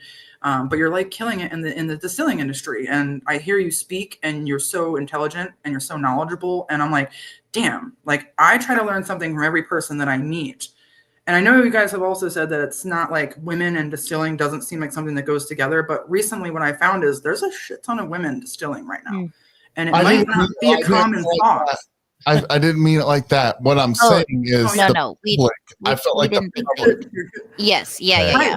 General populace. I just felt like I need to fit my Go ahead. I'm sorry. Shut the fuck up, Sturge. Yes, there's women actually distilling, and they're doing groundbreaking things just currently today. Like we are really pushing the forefront. It's still in some areas, in some states, still like a guy's game. But that's not the case everywhere you go, I don't think, anymore. Right. Yeah. Right? What do you think about that, MyKala? It's certain places that are still sort of backwards a little bit. I think so. So circling back, like what really pushed me to do it. So my best friend, who's also a distiller, we met in Corvallis when he was studying in their fermentation science degree program, and just getting to learn from him, doing all of these like crazy weird homebrew ideas and then being able to do my own. I realized that like that was the perfect combination of me wanting to create stuff and also me wanting to make other people happy, which I know sounds like a fucking Miss USA answer, but ultimately anything that I make, I want people to be happy when they like consume it, when they see it. Happiness is what will save the world. And when I moved to Portland and I realized how difficult it was, I spent the time, I kept home brewing. I would not let go of this. And to finally like find a place that was accepting was truly special to me. And then when I got contacted to do the show, I was so up my butt nervous about it. And I over-engineered everything. I was like, I'm a legal distiller. This is a moonshiner show. Like, I gotta fucking come correct. And then when I showed up with my like 60 pounds of fucking beets frozen in a cooler, I realized that I had gone way too hard about it. I was like, I'm making absinthe. I've got these spiralized beets that I left we freeze dried them because like flying with frozen stuff, they're like, it cannot melt or leak. And I was like, heard, dry ice. And then I showed up there and I put the cooler on my balcony. So it was like so fucking hot there. Dog, can we just talk about how sweaty I was on the first episode and how I was so led astray as to like what was gonna be cool? I would have never brought it up. Yeah. Well. They turn off the ventilation. I bring it up every time. You can see it like starts here and then it's here and We then it's didn't just wanna bring it up. everywhere. We wanted to ask about it, but we just went. Yeah, no, it's fine. I'll bring it up. I ain't scared. So I like left my cooler open on the balcony trying to thaw these fucking beets. Didn't happen. So I go into this and they're like, you have an hour to mash. And I was like, these are fucking frozen. She's probably like the Like, do. and this was like season 2. So at the time you had to both cook your mash and then have it cooled to pitch your yeast in an hour. You just Like, made me as the spit beer out of show- my nose, by the way. Yeah. You did. I mean, also I am sorry because that's fine. probably not I'm great. not gonna lie, it wasn't comfortable, but neither is I'd trying be to worried thaw if these you- for in an hour. So I'm good. I would be concerned if you thought it was comfortable. Sure. That's There's where, that's ventilation. where my concern would lie. Yeah. They have ventilation in that building, but when they start to film and the cameras Yep. roll and the microphones are on, they're recording us, our sound and our speaking, they turn off all ventilation. And then you're in a room in Tennessee in the summertime with 3 stills running and Fucking no circuit ventilation burners whatsoever, and the doors are all the closed. lights. No It thanks. is And people use extremely rough. stills. Like I've been to parties where people use stills and they heat up water in it to heat the room up. So I can Yeah. only imagine 3 stills 3. rocking and rumbling, no circulating air. Yeah. Oh, Yeah. first off, I'm It's- dying of heat stroke, but good job for you I guys. mean, we've all been there, so I mean, we know how hot it gets during the summer. So yeah, Like, that's I'm a gotta be terrible. Yeah, I'm a soft body person and sweaty in general, but like under those circumstances, I pretty sure I lost like 8 pounds in just but I gained it back with all the drinking that we did after Sure, hours. right, So yeah, I just maintained. But so like Amanda touched on all of the people who come on the show, we are all masters of our craft, but we are coming into this environment with equipment we're not familiar with thing like I've never made on anything on the show that I've ever made in real life. But I do it because I love the puzzle of it. I love learning. I love trying to figure it out. So It's a puzzle. It definitely is. it's a puzzle. Like it's like Chopped. You have these ingredients and you have this specific thing you have to do, and then you just have to fucking figure it out after that. Yeah, they hold I you to think it certain is- circumstances, like you need so many days Yeah. to ferment, and you only have so many hours to run this still. And as Yeah. a distiller, you have to take the skills you know and your understanding and be like, how do I do this properly? Yeah. Right. Like So a it is mash definitely taking a an puzzle. hour, get fucked. Yeah. Like a distillation taking 3 hours, get even more fucked. Like to do what we He's my do in our favorite. own environments. But kudos to everyone who goes on that show, whether you did Yeah, poorly, whether you did bad. 100%. I Yes. talk to some people that are like, "Oh my god, I did so awful." I'm like, "But you really didn't. Like, you're your own didn't. worst critic." And everybody that came on that show, that was hard to do. And Mhm. it doesn't matter if you won or you lost. You did something freaking cool. You just and showed up. you inspired other people. It doesn't matter, what you do or how you did it. Tanya, Tanya, Mama B, she Yes. did great on camera. She did great. She was like personable. She was beautiful, and she was hard on herself because she didn't win. But at the end of that Yeah. episode, what I remembered was like everything she said on camera, and I was like, she did great. Yep. That girl did Yeah. good, and she was hard on herself because as a woman, she lost. And I think I've lost, and I was like, damn, I lost, and I was the girl, and all the boys, and I lost, and I Yep. made us look bad. And I've been But you hard know on what's myself, be crazy? like, Amanda, you look at the people that, I mean, being a woman and having to go through this show, it's like it's hard. But you even look at the guys that lose. John hard for Bent, everybody. yeah, like Yeah. John Bent's one of our best friends on the show. Great guy. Oh, We such were a in great- Tennessee. Oh, we love the guy. So we made him shack with us in Tennessee one time. Hi, John. He told me he'd be watching, by the way, drinking some blueberry moonshine made by some crappy Yeah. Ohio guy. I don't know. Yeah. Ooh, wonder who that could be. I don't know. John's like, no, I'm going to get a hotel. I'm like, you're not getting a hotel. You're staying with the American Whiskey Boys. He's like, I was like, yeah, you're coming. So he shows up, and we wanted to watch his show. We wanted to watch the show at the Airbnb, and he was so hard on himself. Like it broke our heart. Like we were like, dude, like he's like, no, I don't want to watch it. Like I didn't do what I'm like, dude, first off, I'm not gonna lie to anybody. Amanda, you're great. MyKala, you're great. Everyone else is great. But my son, who's 9, think like he's watched all the shows. Mm-hmm. John Bentz is his fucking hero. End of story. I'm sorry to tell I love everybody that. this. So he's But- a firefighter, of course. Yeah, Yeah. I was like, I don't take that personal at all. And he calls him the John Bentz. Like it is the John Bentz. So like you guys go on the show, whether you're what people say first, second, last, whatever you want to call it. Yeah. Okay. It's still a Okay, bronze you- medal in the Olympics, dog. Yeah, but you're on the show, you're killing the shit. You just said they shut the air off, the circulation, right? It's hot as fuck in there. You got 3 stills. Those get up to how hot, guys? How hot? It depends. Alcohol evaporates at like 172, 173. Most of the time you'll see production at like 180, 190, but like water boils at 212. But those Hot fucking fires go like hot.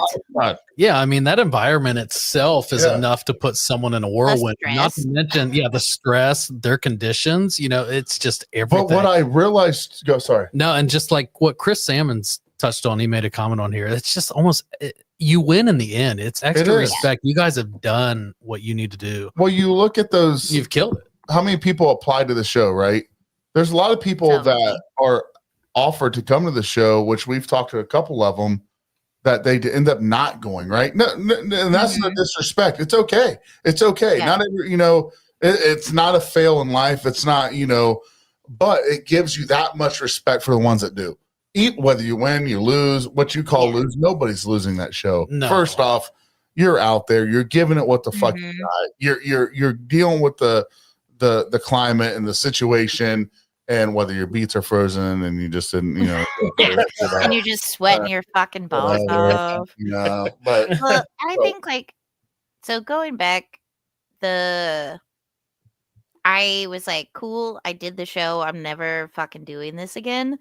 But then I started watching some of the subsequent seasons because I was like season 2 and I was the first person from Portland to go on the show. And then season 3, someone else from Portland, Daniel Ruiz, who now owns an extremely successful and amazing fucking distillery in Washington. He contacted me and he was like, I don't know about the show. And I was like, well, go into it with here's all of the information that I learned about what I would not fucking do ever again. Like, don't try and do your job on the show. You cannot do your job on the show. Break it down into its parts and find the way to do the best that you can with each of the hurdles that they throw at you. Like you can't fully demonstrate your distilling craft on it. You can show talents, and like I'm not saying that anyone on there isn't talented, but the stuff that we would do at home is not what we're able to do on the show. So you almost have to completely separate those two and just take the knowledge that you know from your job and then figure out a way to apply that as best you can on Master Distiller. And it was actually Amanda watching your episode and your ingenuity with the frickin', was it nitrous? The little thing where I was like, that is an innovation that is so fucking clever. And that was actually my thinking when during the rapid aging segment of the tournament I did. I was like, I'm gonna get a fucking cement mixer. Yeah, girl, I was I like, do that. I was like, I need a tool to do the thing, and I only have 2 hands, but I'm gonna have 4 jars aging. So I need to find a tool. Here's the problem. How do I solve it? Cement mixer. You gave me the courage to go back on the show because I was like, she thought outside of the box, which is one of my favorite things about this industry. So how could I think outside of the box subsequently? And so I agreed to do the tournament because I was like, nah, I got this. I I was got so this. happy to see you come back too. I was like, Oh, she's yeah. I was so I had MyKala fucking t-shirts. No, I'm just So, kidding. yeah. wear Well, one. you didn't send me a MyKala t-shirt. I would wear but, one. If they have my size, I'd wear it. I'd make one in your size. Would you? I can screen print. Yeah, I can screen print. We'll fucking knock out some You're MyKala So shirts. sweet. You know what I mean? So sweet. Listen, so I know there's a lot of shit we can sit here and talk. Women, distilling, brewing. It's a topic. It's a good topic, and it can be talked about for days. But we can't do that. I know, Amanda, you've got a lot of things going on in your life. MyKala, a lot of things in your life. So I don't want to keep you guys going forever. Okay, I don't want to, as much as I want to. Yeah. Do that, right? So, Sounds like part. Before we go, can I quickly highlight some women-owned distilleries First that off, are can I say operated? you guys can keep us on here as long as you want. I just want the two of you to know we don't have to stay on here all night. So go for it. Perfect. Okay. I appreciate that. And I think that was a good segue because, like, the vast amount of historical knowledge that we have, like, we literally could be here for a 6-hour podcast. Oh, yeah. And I just want to give a big shout out to Amanda for doing such in-depth research on the history. Like, I involved myself on it, but you fully led this discussion, and I just appreciate and I admire your dedication to just being able to honor the people who, like, the women who came before us, and I can't wait to continue being your friend. Yes, girl, for sure. And I love the history. I love the science of it. And everybody's like, "Oh, you're like that nerdy science girl that does all that crazy shit." And I'm like, "Yeah, but I also am like the biggest history nerd there is." I try in my distilling to just recreate the history. That's what I've been doing for the last 2 days. And Totally. I'm literally running stone direct fire furnaces in one of the first legal distilleries in the United States. Which and is so fucking cool. Making historical recipes. And I'm privileged to be able to come assist them. Like, they've allowed me to be like, yeah, come in and help us. And I will literally, like, in my free time, I'm here just assisting. Like, I just volunteer. And my fiance is like, can't believe this is what you do on your day off. This is what you're doing for fun. You're working like 12 and 14-hour days on your feet. And I'm like, I love this. Don't you love this? Like, this is history. Like, if this I'm is not like a doing porthole through. Yeah. Yeah. The women if I'm in not the doing history it here, I'm doing it at home. Like, I love the history of it. And yeah, thank you for saying that.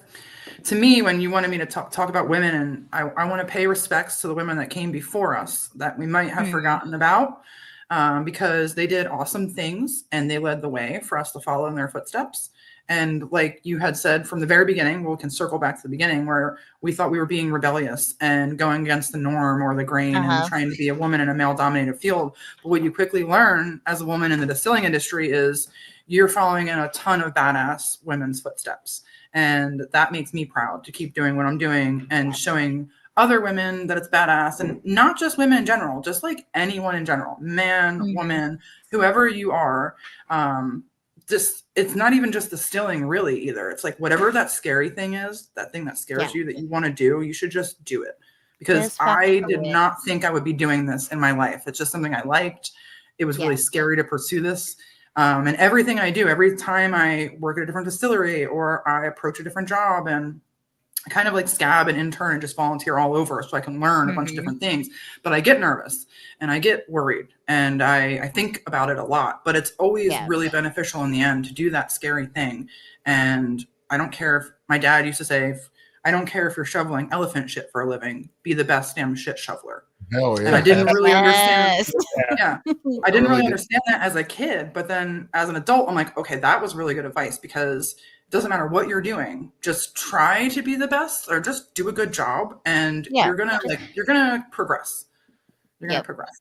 So just do the thing that scares you. Go out and be a distiller if you want, or shovel elephant shit, or like be an astronaut or be a scientist, or whatever that thing is. Do that fucking thing. Yeah. And I think like I just came up with a nice little quotable. Like, we're not rebelling, we're reclaiming. Yes. Like, we're not going against the grain. We're taking back what was always ours. Why is MyKala always with this? She's always got a good MyKala's words, man. That's another t-shirt. That's another MyKala t-shirt. I know. Yeah. Not rebelling, we're reclaiming. I saw your We're not rebelling, we're reclaiming. Marks. Well, MyKala Stinson, I don't know. You know her? Listen, that's what. I got some opinions about things. So what I will say, guys, Amanda, MyKala. First off, MyKala, we're so happy to have you on it. MyKala. I call her MyKala. It does say that, plus she is MyKala. So I'm honored to have you a part of American Whiskey. I'm going to say that like every time, because it is an honor. But what an honor it is to be able to, for Amanda, for you to come on our show. I know, MyKala and you guys are friends, and that was a really good gateway for to make this kind of episode happen. But I do want you guys to know that the reason we did this episode is because we sat down as a team and thought about what would make a good episode, and we have more episodes like this to come. Okay, it's not going to just stop at women's. This is a great one, and it's something that need to be talked about. Amanda, we're so honored to be real, right? We're so honored to have you a part of this episode. Thanks for having me. That was really fun, actually. Yeah. Well, and I want to give these guys some credit. This idea was not this episode was not my idea. They approached me with highlighting women in brewing and distilling and asked me to reach out to women that I knew in the industry. And you were the first person that I reached out to, and the first person to say "fuck yes." So, to be fair, I wouldn't say this was a group idea. I think we are a team, but Dylan was the one that brought this to the table. We talked about it, and we ran with it, and that's what we do as a team, right, Dylan? It's right. We have these ideas, we throw it out on the line, and we want to know, is this silly or not? Even if you fucking thought it was silly, MyKala, we were running with it. Okay, but like if you were looking for acceptance, they're like, we're gonna do this. Do you know people who would be interested? If not, then we're just gonna ask you all of the questions. But can you reach out? I say something real quick. I just saw on the chat that my buddy Wes is watching, and it's time for him to go to bed. So I want to say hi to Wes, and I really appreciate him watching. Yes. He's the best. So one of the I hope you'll have a good night, buddy. One of our favorite things about Wes was we got a hold of the mom, Megan. Sorry, I wanted to call her mom for some reason. She's a mother. Got a hold of Wes's mama. So he started watching the podcast, and we surprised him to a trip to Tennessee, and we pulled up to their house one night, and he looked at me in the dark, looks at Dylan, and he goes, "Justice League?" Looks back at me, and I'm like, Big Sturg. So we love him too, but it doesn't matter what we think. Amanda says, "Night, buddy." Night, Wes. Speaking of the Joneses, this is Josh Jones. That's Josh Jones apple brandy right there. He's sipping on the night, guys. Oh, nice. It's actually pretty good. So we appreciate it. Don't go for it, girl. Distilleries yet. I was gonna say I haven't even done the distilleries. We've just been saying nice things about each other. Well, okay. So people want to be on here as long as don't hate on me. I'm not hating. I'm just interrupting. It's true. Give him a taste of his own medicine. Shut up. Yeah. So obviously biased, but the first one I want to highlight is Freeland Spirits here in Portland, Oregon. 3 women started it, a master distiller, and then 2 other women who are hallmarks in their industries. But they opened Freeland in honor of Mima Freeland. The distillery was a brainchild of these women, and they used wisdom from Mima to propel their distillery to the forefront of distilleries in Portland. I remember working events in Portland when they started coming to markets and coming to other things. I had just started my distilling career, but I was still working for another one when in the sales, out on the sales force. But they're glass bottles. They focus on gin, but they also do a lot of grain to glass whiskey. One of the women in their company is a farmer, so all of their whiskey, or a lot of their whiskey, is made from grains that come from this farm. They are some of the top tier producers in Portland, and I love that our community was so quick to get behind them, and we were like, yes, we love what you are doing. We love your product. Here's how we can support you. It is one of the most beautiful fucking bottles I've ever seen. I tried to get a screenshot, but I posted the website. It's just gorgeous. And it just celebrates the excellence of women in this industry. Like, there's a gorgeous woman holding like a plant on their bottle. Their tasting room and their distillery is so beautiful. It is just everything I could have ever hoped to work for or like work in. And the time that I spent there was truly inspiring. The next one, Montana Distillers. It's in Crested Butte, Colorado. It was established in 2008 by Karen Hoskin, who was at the time a run maven extraordinaire, but she wanted to create an exceptional premium American rum that honored the traditions of high altitude distilleries in both Central and South America, as well as volcanic regions of the Caribbean.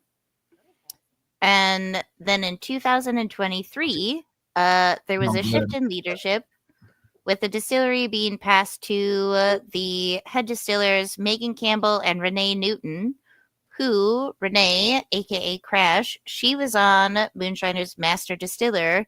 She ended up winning her episode, and her episode was the like taste identification and then replicate, like taste that the one was spirit so and then hard. replicate it.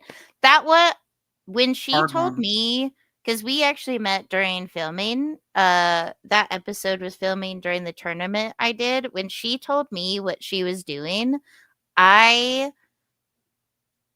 could never have signed could never have signed myself up to do that. That was an intimidating. That would have intimidated me. 100%. Like, here, taste this, then replicate it. Doug, that is crazy. And she hit all of the fucking highlights. She hit all of the notes, and she ended up winning. So she and Megan, the former head distillers of that, now owners, and then they also had their marketing guru, Sean Richards. So they ended up taking over the distillery, but they are distilling at 9,000 feet elevation. Interesting. So if you think about, like, I mean, we're not that far from sea level, but to think about distillation at 9,000 feet elevation, cooking recipes, making oatmeal, those recipes differ if you're at a super high elevation.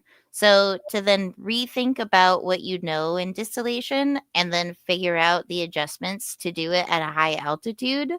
Yeah. That's a fascinating, like it's a huge learning experience. And then for her to document the changes she would have to make would be very interesting. And then to also document if you're finding that these improve fermentation, or do they have improvements on flavor? Do they have improvements on quantity of there's all kinds of factors that come into play that fascinate me about that. It's a huge 100%. anomaly, right? It's cool. Yeah. Like, how do you plan around that? And once again, like high elevation distillation, it kind of has its own history, but most of it is in Latin American, like Central South American and Caribbean. So how do you do that research? Like, how much of that information is actually available and how much of it is just try it and send it and then learn from it? So the fact that Karen even tried it in 2008, I think is such a hallmark to, like, maybe this is one of the facets of ingenuity that we're going through. Like, how do we distill stuff in climates and elevations that are typically not found in like normal distillation? Because so much of what we do at I don't even want to say normal, but like at a more commonly found elevation, like we're all grain, we do this, but they focus on rum there. So if you're doing sugar washes, like rum and things up there, like how do you change that, and how does that affect what you're doing? Rum and sugar washes can be really finicky and have a lot of trouble shooting with the fermentations anyway. So that would be very, very interesting. Yeah, you have so many opportunities for off flavors, and the acidity isn't there to lower the pH to make it an environment in which like bad bacteria can't grow, because it's just sugar and water. And we've seen how liqueurs and like other stuff, if you just have sugar, it's it can get gross. So how do you replicate that acidity during fermentation to make sure that the flavors that are put off during your distillation are only the ones that you want? Like, that's Right. something that I want to pick Crash's brain about so hard. But, like, not trade secrets, but just information. pH it can be important, especially with the rum fermentation. I would be curious if she documented any of her findings. Or Yeah, like I'm sure I she's recorded also them, but right. I'll shoot her a message, and maybe we could get all three of us on. That would be pretty fun. that would be cool. That would be cool. So the last one I want to highlight, this is Steam Donkey Brewing, and it's in Aberdeen, Washington. So it's actually not too far from me, but I have tried 5 of the beers that they put out, because a friend of mine lives up there and actually sent me a care package. And they were like, this is a woman-owned and operated distillery. So, like, all of their cellar people, all of their brewmasters, and now their entire sales force is all women. It opened in 2017, and they were the first brewery in Aberdeen in over 70 years. The last one was in 1948. But they have some flagships that are like a Super Donkey, double IPA, and their Kalaloch Kolsch. But they have some other really tasty beers. The ones I tried were the Punchy Brewster Hazy IPA. They also had a delicious stout. But it just seemed it was such a hallmark of like women knowing what they're doing and doing it to the point of extreme excellence. They also participate in She Brew, which is a yearly event where women brewers around the United States have a recipe, and all of us make the recipe and then pour the beer in the tap rooms or distribute it as we can. They're also in the Pink Boot Society, which is just a way of networking to encourage women who are in this industry to know that they are not alone. And I think you had a couple of women-focused networking groups that you wanted to tell me about. You said like women in Yeah. bourbon. Yes, that's exactly, yeah, perfect. So, one is, and if any other female distillers are out there, I recommend trying to sign up and join Women in Bourbon. It's women in the whiskey or bourbon industry. So there's distillers, there's distillery owners, there's blenders, barrel finishers, and they get together and they have these symposiums for women in the industry. And these are like big names that are people doing big things in the distilling industry right now, and they come together and they just do like seminars, and you can sign up for their seminars. They have a big one in August of this year, and if you want information on that, MyKala, I'll let you know, because I might be Yes. flying solo there, and but some really great women were like, sign up for it. Yeah. There's whiskey authors. It's just like all different people in the industry, and they get together and they share knowledge. There's also, I just recently met a really cool chick in the distilling industry. Her name's Tracy Franklin. And when I met her just recently, a couple weeks ago when I was distilling at Mount Vernon last time I was here, she came in and her energy was just through the roof. I was like, who is this woman? I love her. And then I got to talking to her, and she's like, she's an educational distiller. She's a consulting distiller. She goes around to all these big distilleries and consults, and then also teaches seminars. And there's something called the Spirited Collective. And she said to sign up for that is just women distillers that is helping to help other women distillers go forward in the industry. So I have applied to sign up for them. I don't know. I have to check my application status and see if they've accepted me. But it's another apparently really cool group for women in the industry. I also want to say, like, shout out to Lisa Lowry. She's another awesome badass chick in the distilling industry. My God. My friend Cheryl Bias is an awesome distiller. I mean, there's so many that like I'm just randomly shouting out names. So if I love you and I didn't say your name, I still love you anyway. I actually got to meet Lisa because she was competing. I'm pretty sure it was in the gin episode during the second season when I competed because we did a full fermentation of our base product. I got to meet the people at the beginning of the filming, and then we had like a 5-day fermentation, and then I was there for 9 days. So I got to meet every single person during season 2, and that that, especially at the time during COVID, like we had nothing better to do than just fucking hang out with each other.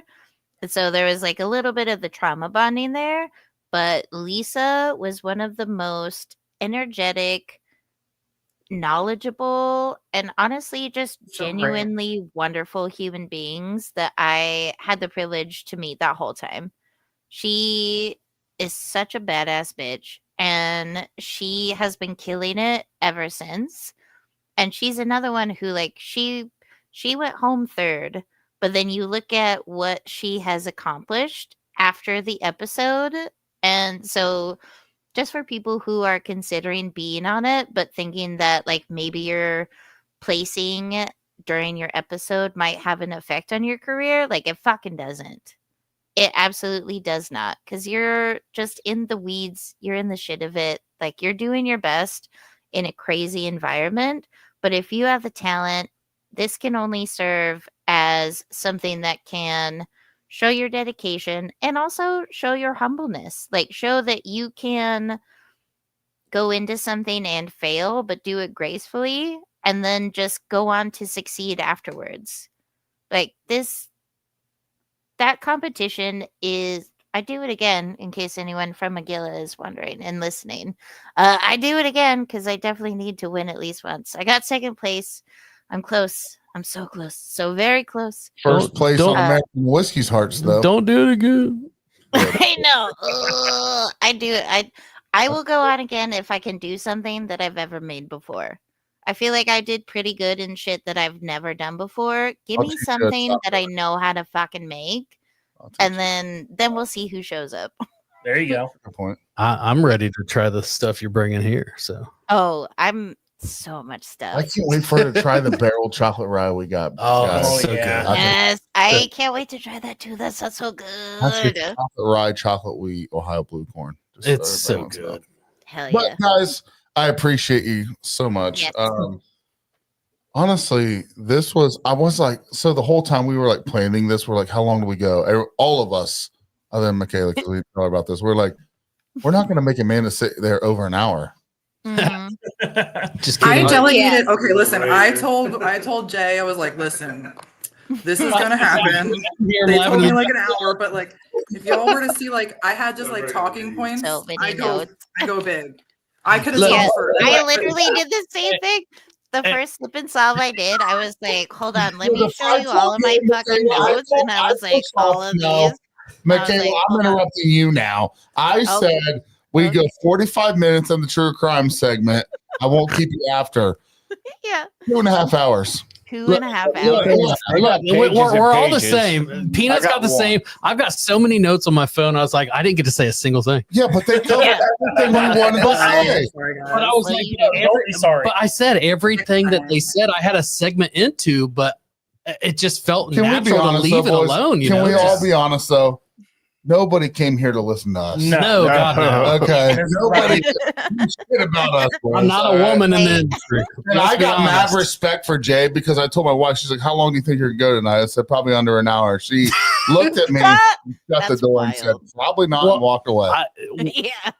While we were muted one time, I even told Sturge, I was like, I saw Amanda look over. I was like, he's got to be in there. Like, what the hell? Yeah, we didn't I we mean, didn't I do did dinner feel- yet. So in his defense, Oh, I came straight from the distillery Go and eat. I worked all day. And Yeah. I could have stayed there later, but I was like, I have to leave early and I have to get ready and No, then I have to go get why something. didn't no, We are gonna go Jay get would've something gone to and got eat. you the food? Sorry, just such a what are workaholic. you fucking doing here, Jay? Why didn't you Jay, have we're it still We with could you? have gone and got food, but guy, all right?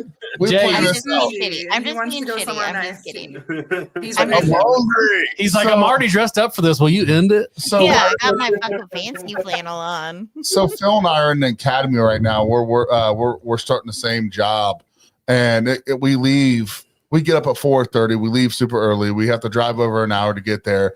And I asked Phil, I was like, "You're going to go home to change?" He's like, "Nah, bro." He's like, "I'm just going to stay at your house." And he's like, "Well, you know." But no, this was a great fucking time. Super worth all of this. Jay, take her to a nice restaurant, brother. Yeah, If you you have fucking time. better. And you're If they're not paying. closed. You're paying. Is he drinking Oh, on it's now closed? Is that what he just said? It's my No, coffee. He's I drinking said, my I hope coffee. they're not closed. He had to pull out the coffee. Oh, yeah. Oh, yeah. Jay, I'm you guys actually going to get a freaking shirt that awesome. says "I love Jay." Yeah. Honestly. He put up with this shit for so Don't do long. that. Don't do that. I Hopefully we'll do I that. admit my I love privilege because I'm 3 hours behind you guys. So I'm like, yeah, it's 7:30. Like, I'm not Oh, gosh. man. You guys go to bed. I know. Until know. 4 in the fucking morning. I text Bill and I'm like, in the most loving way. dude, it's like 6 a.m. and Michaela's still Like, going on our in the text message. most- I'm like, Dylan. yeah. Dylan's like, dude, she's like 3 or 4 hours behind us. Well, I'm like, Yeah. To be I'm like, fair, still just like, no. I'm cruising in space and stoned as fuck. What you yeah, want, dude? at a certain point through the night, I just messaged Michaela off to the side, like, let's let Sturg sleep. No, but here's Yeah. I realized that and I was like, ooh, that but is my actually wife's a teacher. She has to get up early too. And when it goes off, she like I just go to ignore it and she's like, "What'd they say?" I'm like, "Go to bed, go to like, I bed, don't honey." know. She's Consideration invested. for you. Yes.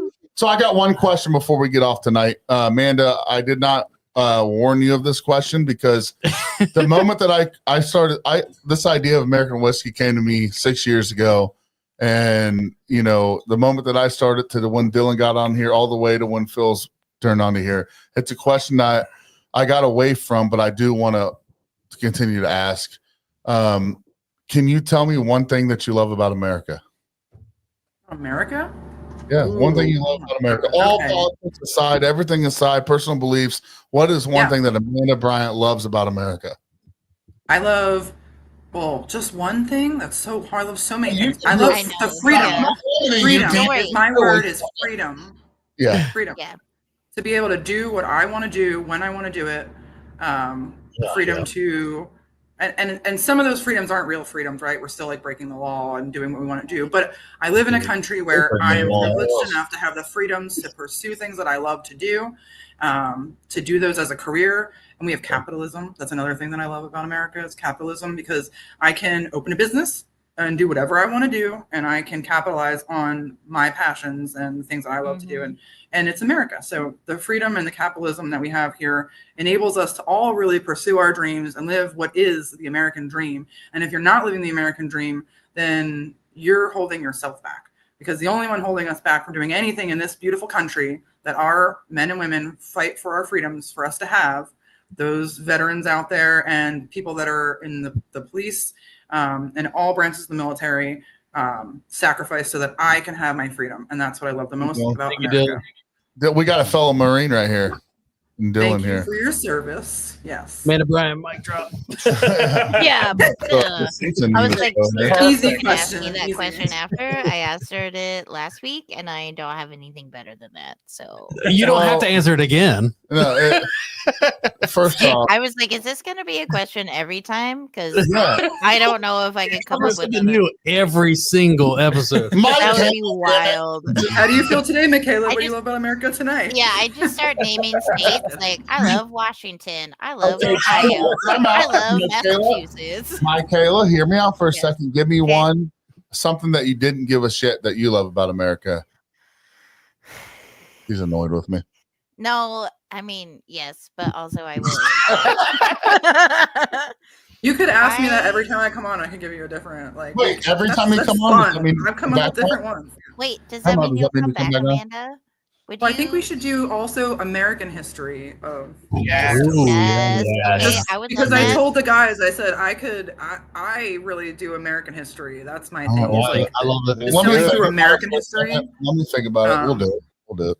The woman Yeah, I thing was is something like, that I actually had to go back and be like, I know a good amount about women history distilling, but I didn't know everything, so I had to go Right. back and read it all. And I mean, I think that was the biggest thing. We didn't even get Yeah. to cover everything that like we did research on too. Like that's what's crazy Part is two. like we could do a monthly fucking episode about the history of women in brewing, and we Really would talk could. about different stuff every month.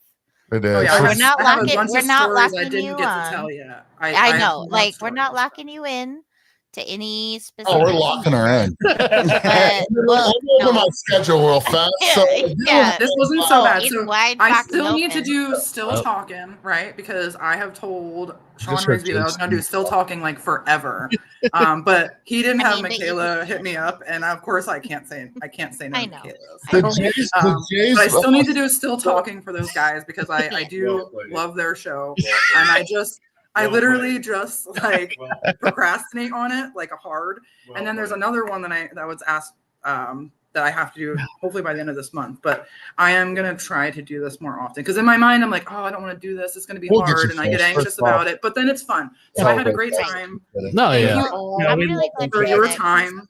And thanks for everybody that watched this. If you Yeah. hung out till the end, you are You a are a You're a real- gentleman or a lady and a scholar. And You're a real Well, one. actually, they're probably listening right now because this is about the time it turns into a shit show. So Yeah, we that do is, have some like, of our people shit might show have listeners tuned in out. there. And then they're like, wait, Waiting it's for still it to take a going? turn.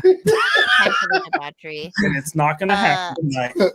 I just want to say, Amanda, it was such an honor to be able to actually like talk with you.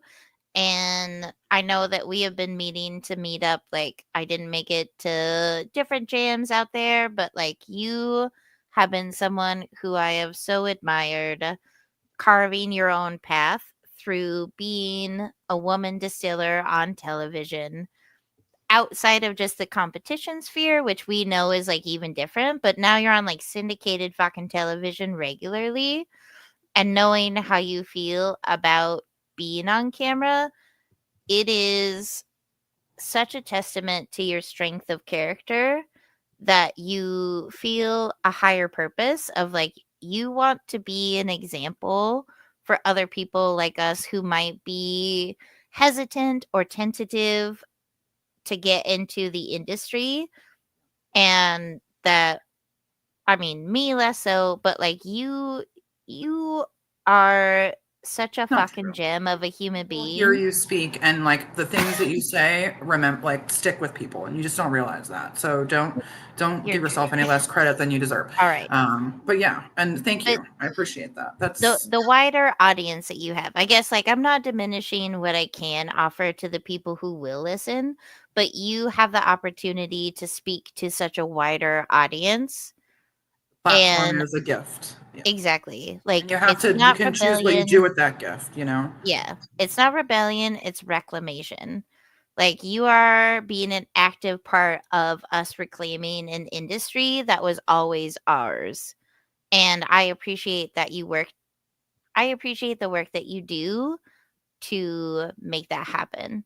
And that's I what love tonight's you. all about right here. Yep. That is what it's Exactly. like when you think about what it's all about. This is it right here. Our goal is just to give a platform for other people to use. Obviously, MyKala, you, Amanda, you guys have a platform outside of this, and that's what it was. That's what we wanted to hear about. We're just American whiskey. We're nothing huge. It's not a big podcast.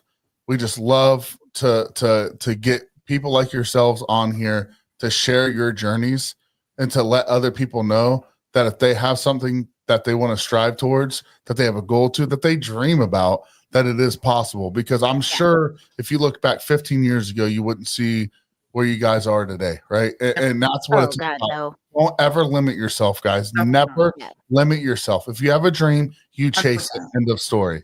100%.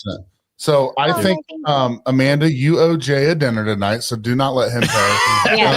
Yeah, Sorry, I go would eat your never food. ever do that. Please go eat food. So we're guys, at the end of the episode, we always just say each of our names, and at the end of it, we'll just say we are American Whiskey, because it's not just the podcast.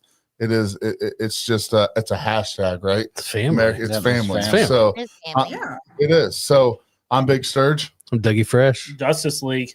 Peanut. I'm MyKala. Amanda. And we are America. America. America.